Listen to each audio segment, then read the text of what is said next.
First is idea for any kind VLSI design, second is specification.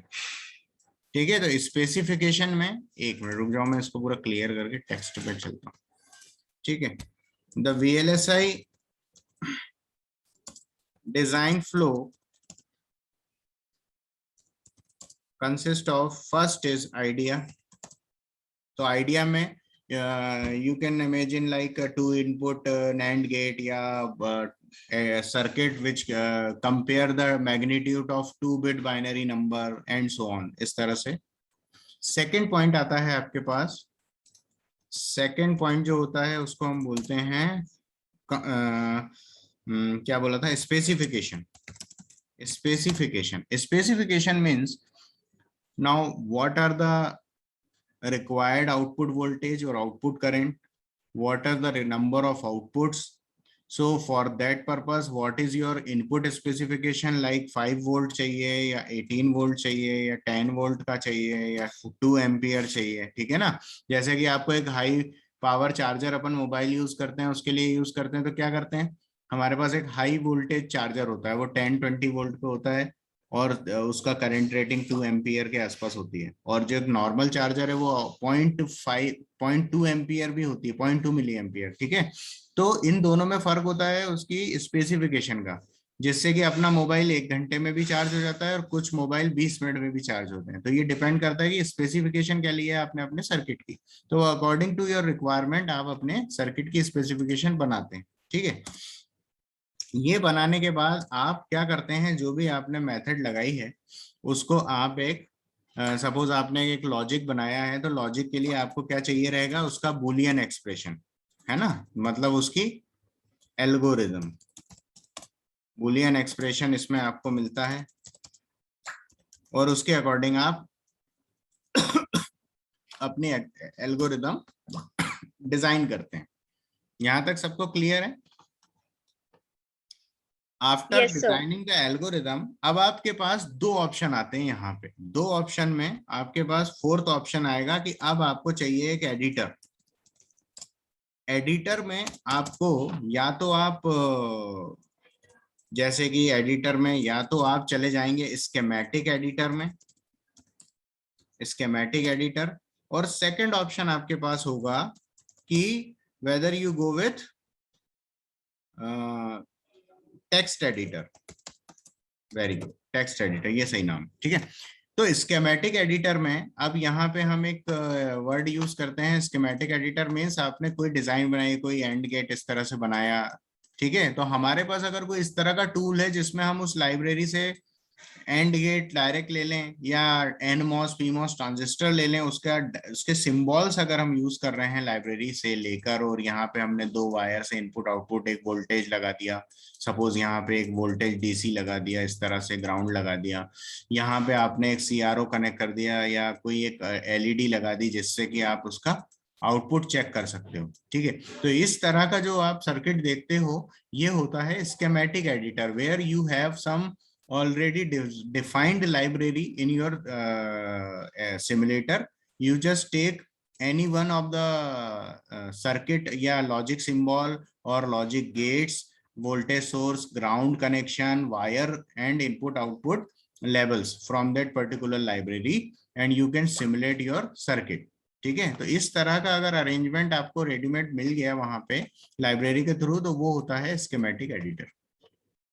ठीक, second आप गए text editor में। सब लोगों ने सी प्रोग्रामिंग करी है, सी प्लस प्लस पढ़ा है, जावा पढ़ा होगा, ये सब लोगों ने पढ़ा है सॉफ्टवेयर प्रोग्रामिंग के लिए। ठीक है, हम लोग इलेक्ट्रॉनिक्स वाले हैं, तो हम क्या बात करते हैं कि हमने डिजिटल सर्किट बनाना है, तो हम क्या करेंगे, उसमें डिजिटल डिवाइस से रिलेटेड जो प्रोग्रामिंग होती है, जैसे कि सबसे वेल नोन प्रोग्रामिंग है HDL, hardware description language. A language which describe the hardware is called as hardware description language। तो इसमें आप पढ़ते हो VHDL, ठीक है, वेरीलॉग, इस तरह की कोडिंग करते हो। और अभी अपन जो कोडिंग कर रहे हैं उसको हम बोलते हैं स्पाइस कोडिंग। ठीक है, तो जो यहाँ पे आपने पढ़ा VHDL वेरीलॉग में, यहाँ आपने करी gate level coding. Gate level मतलब आपके पास क्या रहेंगे, नैंड गेट नॉर गेट वाली लाइब्रेरी होगी। There is a library consist of NAND gate NOR gate. SPICE coding जब आप पढ़ेंगे तो SPICE coding which based on transistor level, ठीक है। तो ये जो ट्रांजिस्टर लेवल है वो आपको VHDL में नहीं मिलता। ट्रांजिस्टर आपको सपोज कि हमने एक CMOS बनाना है तो हमें NMOS चाहिए, PMOS चाहिए, तो वो आपको VHDL नहीं देगा, VHDL देगा आपको NAND गेट, ठीक है। और NAND गेट से आप कोई भी transistor, NAND gate already implemented by some transistor. तो जब NAND गेट VHDL ने बनाया तो उसने ऑलरेडी NAND गेट की लाइब्रेरी दी है आपको, लेकिन जब स्पाइस कोडिंग में गए तो आपको ट्रांजिस्टर वहां पे मिलेंगे। इसका मतलब जो स्पाइस कोडिंग है यहाँ पे आप कोई भी इंटीग्रेटेड सर्किट बना सकते हो, क्योंकि स्पाइस में नाम में क्या आता है, IC, that is integrated circuit. It is a software program और इंटीग्रेटेड सर्किट एम्फेसिस। तो ये बेसिकली फोकस किस पे करता है, ट्रांजिस्टर पे, और इसकी हेल्प से आप डिवाइस लेवल मॉडलिंग कर सकते हैं, है ना। अब हम बात करते हैं इन दोनों में कि हमने जैसे यहाँ VHDL वेरिलॉग सुना, तो अब स्पाइस में अपने पास कितने ऑप्शन है। तो स्पाइस में जो आप लोगों को जैसे आपने ये स्कीमेटिक एडिटर में हमने एग्जांपल उसका ले लेते हैं क्या, मल्टी सिम का, जो आप लोगों ने यूज करा है मल्टी सिम, ठीक है। VHDL में भी स्कीमेटिक और टेक्स्ट एडिटर दोनों होते हैं, तो VHDL स्कीमेटिक एडिटर भी एक ऑप्शन हो गया स्कीमेटिक का। टेक्स्ट एडिटर में जो हम स्पाइस कोडिंग पढ़ रहे हैं उसमें कुछ टूल्स आपको पता होना चाहिए, और वो टूल्स हैं आपके, सपोज अभी जो हम पढ़ रहे हैं, फर्स्ट अपना नाम अपन लिखते हैं जो अपन यूज कर रहे हैं, LT spice, this is LT spice, ठीक है। सेकंड अपन जो पढ़ रहे हैं उसका नाम होता है, जो अपन नहीं पढ़ रहे हैं, LT स्पाइस के अलावा कुछ स्पाइस टूल्स के मैं नाम बता रहा हूँ। जैसे ये है एनालॉग इलेक्ट्रॉनिक्स के थ्रू जो बना है। सेकंड स्पाइस टूल होता है आपका टैनर, कई लोग टैनर पे काम करते हैं। एक और स्पाइस टूल होता है दैट इज P स्पाइस, ठीक है। तो ये टैनर टूल जो है ये है मेंटर ग्राफिक्स कंपनी का। मेंटर ग्राफिक्स कंपनी जो है वो आपकी कोर कंपनी है। मैंने पहले भी आपको बताया था कि कुछ EC की कोर कंपनी है, उनके नाम आएंगे अपने लिटरेचर में। P स्पाइस है कैडेंस का, ठीक है। फोर्थ वन आता है आपका Tanner, P SPICE, then NG SPICE. तो ये NG स्पाइस जो है ये फ्रीवेयर आपको मिल जाता है। ये कई सारे जो वर्चुअल लैब चलते हैं VLSI के, उसमें आपको NG स्पाइस सॉफ्टवेयर यूज करके VLSI की प्रोग्रामिंग होती है, ठीक है। इसके अलावा आपने जो मल्टी सिम पढ़ा है वो है नेशनल NI सेमीकंडक्टर का। LT स्पाइस जो आपने पढ़ा है वो है एनालॉग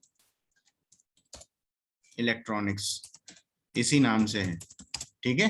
तो ये कुछ ऐसे टूल्स हैं जो आपको पता होना चाहिए। फॉर एग्जांपल कभी एक वाइवा में पूछा जाए कि how many spice tools you heard about, तो आप LT स्पाइस तो यूज कर ही रहे हैं, टैनर भी बता सकते हैं, P स्पाइस बता सकते हैं, NG स्पाइस बता सकते हैं।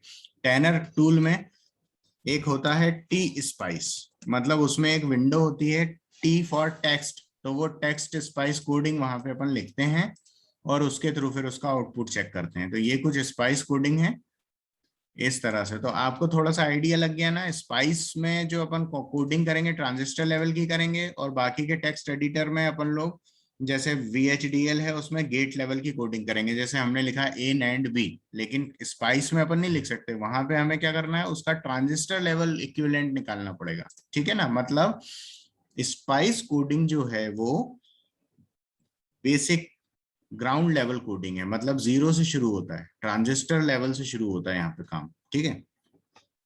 ये दोनों चीजें हो गई। अब अपन बात करते हैं स्पाइस कोडिंग में और सॉरी टेक्स्ट एडिटर और स्कीमेटिक एडिटर में बेटर क्या है, उसके बाद अपन आगे चलेंगे। तो हमने अभी बोला टेक्स्ट एडिटर, और इसके आगे अपन लिख लेते हैं स्कीमेटिक एडिटर, ठीक है। ये दो चीजें आपने देखी, text editor and schematic editor, ये दो चीजें अपन ने पढ़ी हैं, ठीक। अब टेक्स्ट एडिटर और स्कीमेटिक एडिटर में ये क्वेश्चंस भी पूछे जाते हैं, विच वन इज बेटर। तो टेक्स्ट एडिटर जो है आपका,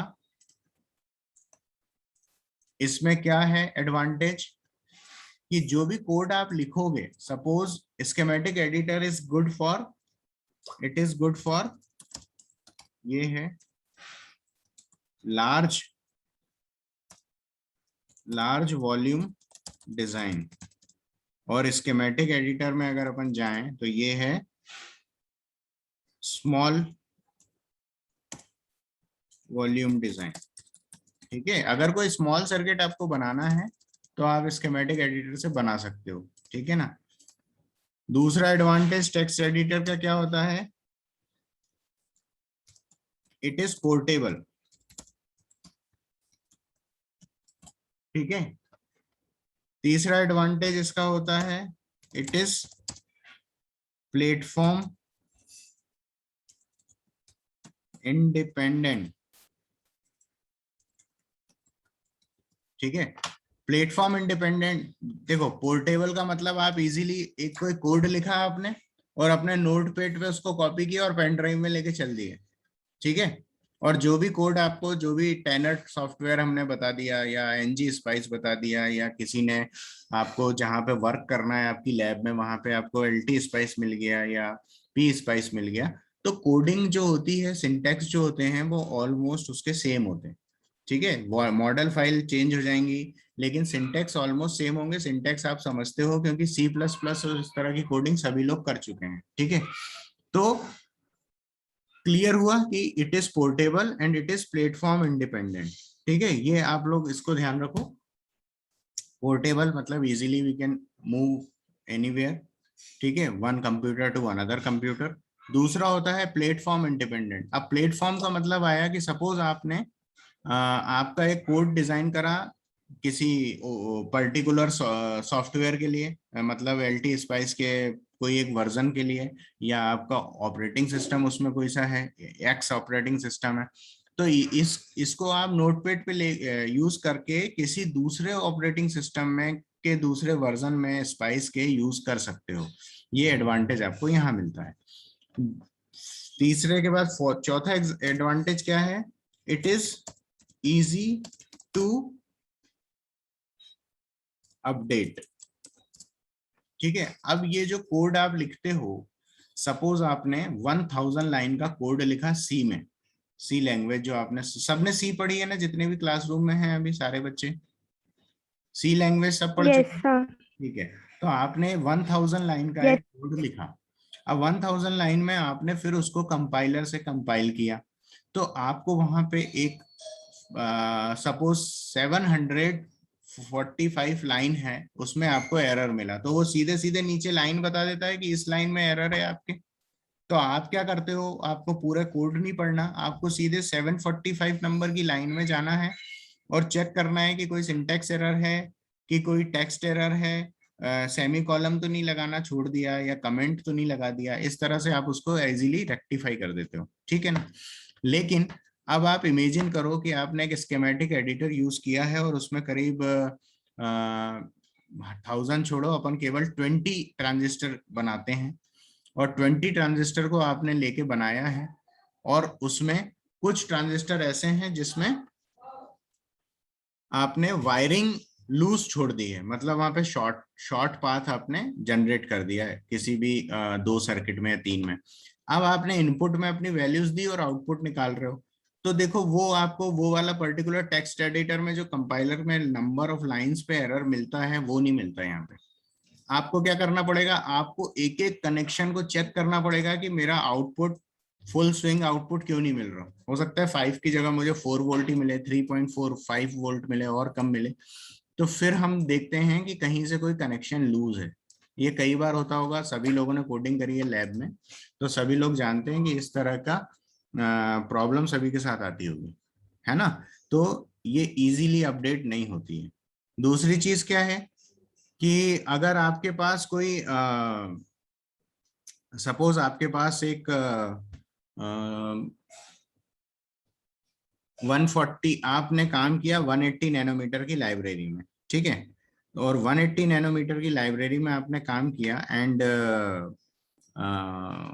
अगर टेक्नोलॉजी 45 नैनोमीटर हो गई, ठीक, तो क्या करोगे आप, स्कीमेटिक एडिटर में आपने जो 20 ट्रांजिस्टर लिए थे जो कि किसी लाइब्रेरी से आपने लिए थे, जो कि 180 नैनोमीटर मॉडल फाइल की लाइब्रेरी थी।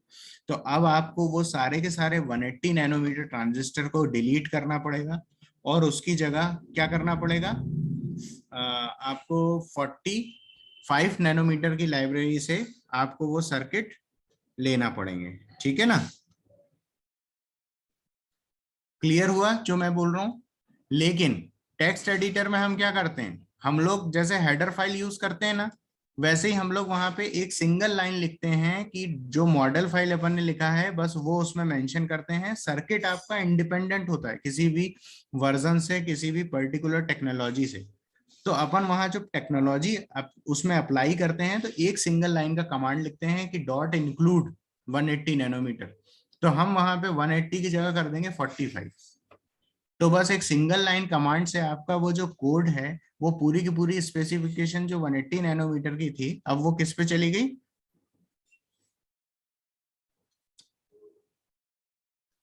अब वो चली गई 240, वो चली गई 45 नैनोमीटर की। ठीक है, तो ये टेक्नोलॉजी इंडिपेंडेंट भी हो गया।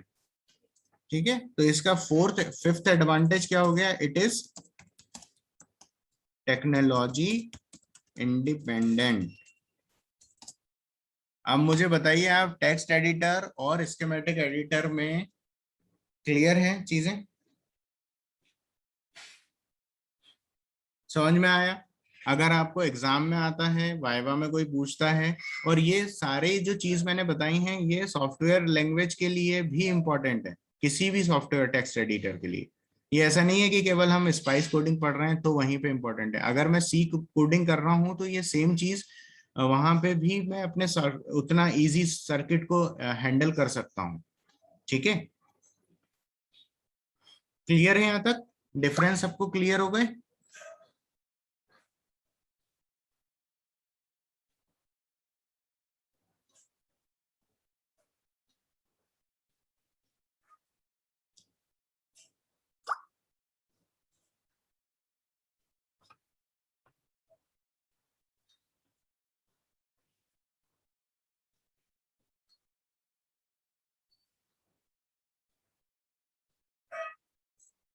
जी, आंसर कीजिए, तो अपन आगे चलें। ओके, तो ये बच्चों बेसिक डिफरेंस यही था आपके स्पाइस कोडिंग का। स्पाइस कोडिंग का फुल फॉर्म क्या है, स्पाइस कोडिंग किस लेवल पे VHDL VLSI फ्लो में यूज होती है, वो वहां तक आपको पता होना चाहिए। उसके अलावा आप इस तरह से डिफरेंस याद रखें स्केमेटिक के और टेक्स्ट के विथ एग्जाम्पल। ठीक है, इसको करने के बाद अब अपन कुछ स्पाइस कोडिंग के बेसिक रूल्स देखेंगे। ठीक है, ये अपन इसमें यहां से क्लियर करते हैं। अब स्पाइस कोडिंग को लिखने का रूल्स क्या होता है, तो यहाँ पे हम लिखते हैं सिंटेक्स फॉर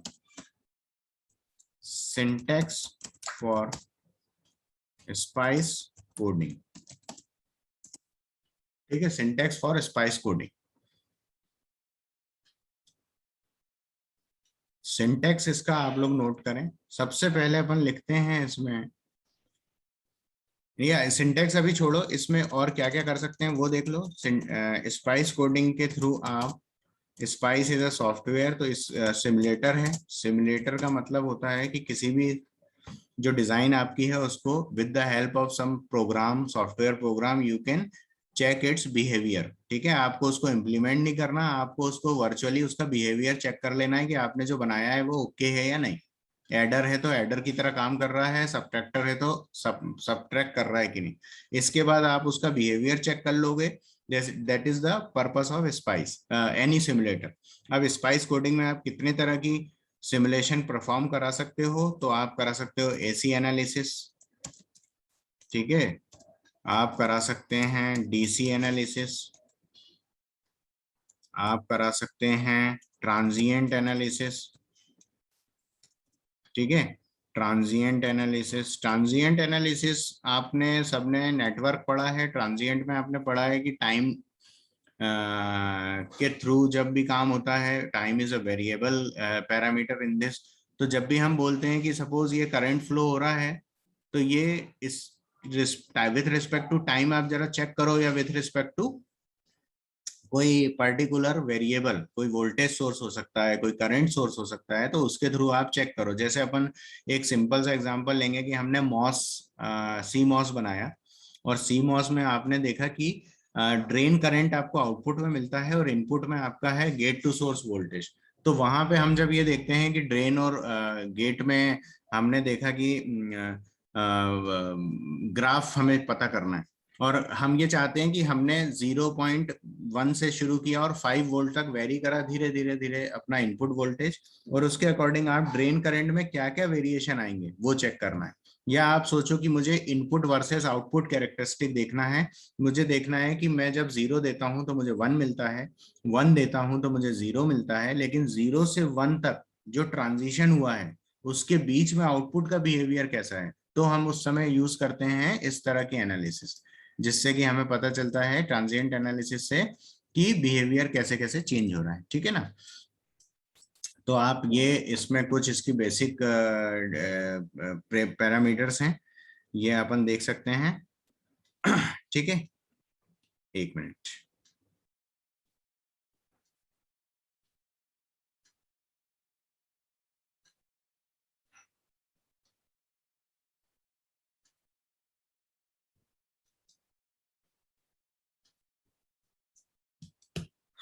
तो अब अपन लोग ये अपन ने करा, इसके बाद जब आप स्टार्ट करेंगे स्पाइस कोडिंग, तो हमने अभी कई सारे नेटवर्क के क्वेश्चन करे थे, जिसमें अपन ने केवीएल और केसीएल को प्रूफ करा था, कुछ मैश अपन ने लिए थे, डिपेंडेंट सोर्स लिए थे। तो वो आपके एक्चुअली सिलेबस वाली पार्ट नहीं था, वो आपका था वीएलएसआई के लिए अंडरस्टैंड करना। तो हमने अभी स्पाइस कोडिंग को लिखते कैसे हैं वो बेसिक बेसिक बताया था। अब अपन लिखना सीखेंगे एक ट्रांजिस्टर को, कि एक ट्रांजिस्टर की कोडिंग कैसे होती है। तो ट्रांजिस्टर की कोडिंग लिखने के लिए इसके कुछ रूल्स होते हैं, वो अपन अब देखते हैं रूल्स। ठीक है, चलिए। तो यहाँ पे सिंपल है, जब भी आप एक ट्रांजिस्टर की बात करते हैं जो कि मॉस ट्रांजिस्टर है, तो आप एक मॉस, आपके दिमाग में पिक्चर क्या आता है, इस तरह का ये मॉस ट्रांजिस्टर है, और यहाँ पे हमने एक इनपुट दे दिया, तो ये क्या हो गया, एन मॉस। ठीक है, अगर यहाँ बबल लगा होगा तो ये पी मॉस होगा, और नहीं होगा तो ये एन मॉस होगा। ठीक है ना। तो suppose this is an MOS, तो ये वाला जो टर्मिनल है ये हो गया गेट, अपर टर्मिनल हो गया ड्रेन, लोअर टर्मिनल हो गया सोर्स। इसके अलावा we know that MOS is a 4 terminal device, तो एक टर्मिनल आपको बॉडी टर्मिनल भी यहां से मिलता है, और वो बॉडी टर्मिनल पी मॉस हो या एन मॉस हो हमेशा सोर्स से कनेक्ट होता है। तो अगर एन मॉस है तो उसका सोर्स बॉटम में होता है, तो ये अपन ने यहां से कनेक्ट कर दिया, this is called body terminal. ठीक है। तो जब भी आप किसी ट्रांजिस्टर लेवल की डिजाइन कर रहे हो तो आपको नोड पता होने चाहिए। अगर आपको नोड के बारे में इंफॉर्मेशन है तो you can design any kind of circuit. चलिए, तो अब हम इसका नाम क्या है, suppose this is an, an N है क्योंकि ये है एक एन मॉस। मेरी आवाज आ रही है आप सभी को ना, एन है तो ये है एन मॉस। चलिए, अब अपन इसका लिखते हैं, सिंटेक्स क्या है, कैसे अपन इसको बनाते हैं। तो सबसे पहला काम होता है ट्रांजिस्टर नेम। सबसे पहले लिख दिया ट्रांजिस्टर नेम, फिर स्पेस दिया। तो ट्रांजिस्टर नेम अपना क्या था, यहाँ पे एन है तो वो लिख देंगे। उसके बाद अपन लिखते हैं सोर्स, फिर अपन लिखते हैं गेट, फिर अपन लिखते हैं ड्रेन, फिर लिखते हैं बॉडी। ये चार अपन ने नोड किस नोड नंबर से कनेक्टेड है वो डेफिनेशन है। मतलब जब भी कोई नोड अपन पढ़ेंगे उसमें 1024 या 1234 इस तरह से भी लिखा होगा, तो अपन समझ जाएंगे कि one node different describes the source, और सेकंड 2 लिखा है मतलब वो गेट बता रहा है कि गेट किससे कनेक्टेड है। ठीक है ना, ये हो गया। इसके बाद आप बताओगे टाइप, किस टाइप का है, मतलब एनमॉस है या पीमॉस है, यहां तक हो जाएगा। इसके बाद ये कंटिन्यूएशन में है ना, ये हो गया। इसके बाद आप, हाँ, इसके बाद एनमॉस है कि पीमॉस है, फिर स्पेस देके आप लिखते हो, उसका नाम लिख दिया एनमॉस या पीमॉस। उसके बाद आप लिखते हो W/L रेशियो को, तो लेंथ, मतलब आप जो टेक्नोलॉजी यूज कर रहे हैं, L is equals to what, suppose L is equals to 45 nanometer, तो आप 45 नैनोमीटर के लिए स्मॉल n यूज करेंगे। और अगर आपकी टेक्नोलॉजी 1 माइक्रोन में आपको लिखना है, सपोज 10 माइक्रोन, तो आप लिखोगे 10 यू, ये यू लगा दोगे। तो नैनोमीटर में n और माइक्रोमीटर में म्यू के लिए स्मॉल यू लगाते हैं, ठीक है ना। तो ये लिख दिया। इसके बाद आप यहाँ पे लिखेंगे स्पेस देके W, लेंथ के साथ विड्थ, और width is a multiple of, suppose for example 10 into L, 10 times of length, ठीक है ना। तो विड्थ जो भी होती है वो इसके मल्टीपल में होती है, 2 टाइम्स, 10 टाइम्स, 5 टाइम्स, जो भी आपको लेना हो। तो ये इसके, ये अपन जब मॉडल्स पढ़ेंगे डिफरेंट डिफरेंट, जो कि अपन जिसके थ्रू सर्किट को सिमुलेट करा जाता है, वो अपन जब यूज करेंगे तब देखेंगे। तो जब अभी अपन इसकी कोडिंग करेंगे ना, किसी एक बेसिक सर्किट को लेके एग्जांपल देखेंगे, तब अपन वहां देखेंगे कि ट्रांजिस्टर नेम और source, gate, drain, body, transistor type, then W/L ratio, मतलब लेंथ, जो भी टेक्नोलॉजी आप यूज कर रहे हो, तो लेंथ हमेशा फिक्स होती है। किसी भी ट्रांजिस्टर की टेक्नोलॉजी 180 नैनोमीटर हो, 45 नैनोमीटर हो, NMOS हो, PMOS हो, तो उन दोनों में ही length of the size is, transistor is always fix, तो वो फिक्स है। अब W आपको क्या लेना है, ये डिपेंड करता है। जैसे कि हम बात करते हैं मोबिलिटी की, ठीक है, जैसे कि आपको पता है कि म्यू एन जो है it is almost equal to 2.5 time of mu p, ये सबको पता है। किसी को नहीं पता है तो बताइए। जो मोबिलिटी है होल्स की, वो ऑलमोस्ट 2.5 टाइम्स ग्रेटर देन, मतलब 2.5 टाइम्स जब उसमें मल्टीप्लाई करेंगे तो वो होल्स की, इलेक्ट्रॉन्स की मोबिलिटी के इक्वल आता है। मतलब इलेक्ट्रॉन्स की मोबिलिटी 2.5 टाइम्स ज्यादा होती है होल्स से। इसीलिए हम बोलते हैं कि जो NMOS डिवाइसेस हैं which are faster than the PMOS device, because the mobility, the size of electron is smaller than the holes are more heavier or more bulkier, तो इसका साइज ज्यादा होने से इसकी मोबिलिटी कम होती है, ठीक है। अब मैं, आप पूछेंगे what is mobility, the mobility is something which is how much fast it is moving from one point two another point, this is called mobility. तो ये क्या है, कितनी स्पीड में ये एक पॉइंट से दूसरे पॉइंट पे मूव हो रहा है। तो अगर इलेक्ट्रॉन है तो वो ऑलरेडी फास्ट है, क्योंकि वो लाइट वेटेड है, ठीक है। होल्स बल्कि है, स्मॉलर है। तो इस तरह से इनकी मोबिलिटी होती है। अब जब हमने बात करी एक सीमॉस की, तो आप सोचो, आपने अभी तक पढ़ा है सीमॉस सर्किट, जो कि यहाँ पे पीमॉस है, यहाँ पे एनमॉस है। तो पीमॉस और एनमॉस दोनों में हमने देखा कि ये पी है, ये एन है। तो यहाँ पे यूनिपोलर डिवाइस है मॉसफेट, तो यहाँ पे होल्स के थ्रू होगा और यहाँ पे इलेक्ट्रॉन्स के थ्रू होगा, ठीक है। तो होल्स और इलेक्ट्रॉन्स में आप ये चेक करिए कि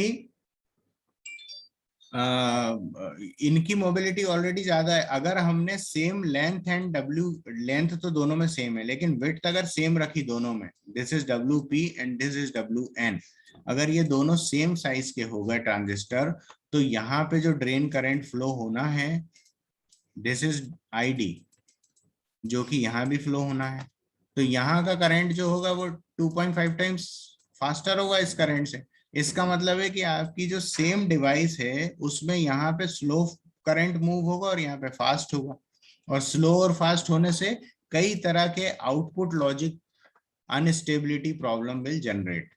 तो इसको ओवरकम करने के लिए हमेशा जब पीमॉस डिजाइन करते हैं, वो हमेशा 2.5 टाइम्स ज्यादा लेते हैं या डबल ले लेते हैं, ठीक है। तो इसको बनाने के लिए जो W/L रेशो है वो अपन देखते हैं, क्योंकि W/L रेशो अपन को कितना रखना है। सपोज अपन ने NMOS के लिए ये रखा 2, तो W/L ratio for PMOS is 4। तो ये थंब रूल है डिजाइन का कि W/L रेशो आपने NMOS के लिए अगर 2 रखा है, तो PMOS के लिए यही रेशो 4 रखना पड़ेगा। आपको इसकी विड्थ डबल करनी पड़ेगी। जो विड्थ आपने NMOS में ली है उससे डबल विड्थ आप लोगे, तब आपका PMOS ऐसा बनेगा कि उससे जो ड्रेन करंट फ्लो होगा वो सेम रेटिंग का होगा। Otherwise you will get a slower device. और may be unstable output logic. ठीक है, तो यहाँ पे कुछ इस तरह की प्रॉब्लम जनरेट ना हो तो इस तरह के पैरामीटर यूज करे जाते हैं। अब ये जो चीज हमने बताई ये आपने बेसिक इलेक्ट्रॉनिक्स में पढ़ी होगी, मोबिलिटी, जिसका कंसेप्ट यूज कर रहे हैं अपन VLSI में, क्योंकि दोनों की स्पीड मेजर मेंटेन करनी है अपन को। तो सिमेट्रिकल डिजाइन बनाना इज ऑल्सो अनदर टास्क। ठीक है, डिजाइन बनाना इज सिंपल टास्क, बस symmetrical, it should be symmetrical, कि सारे जो पाथ हैं वो सेम टाइम में कवर करे। अगर लेट कवर करेगा तो कई तरह की प्रॉब्लम्स उसमें अराइज होंगी। ठीक है, तो I think it is clear to all. जो भी अपन ने आज सीखा है ये सभी को क्लियर हुआ।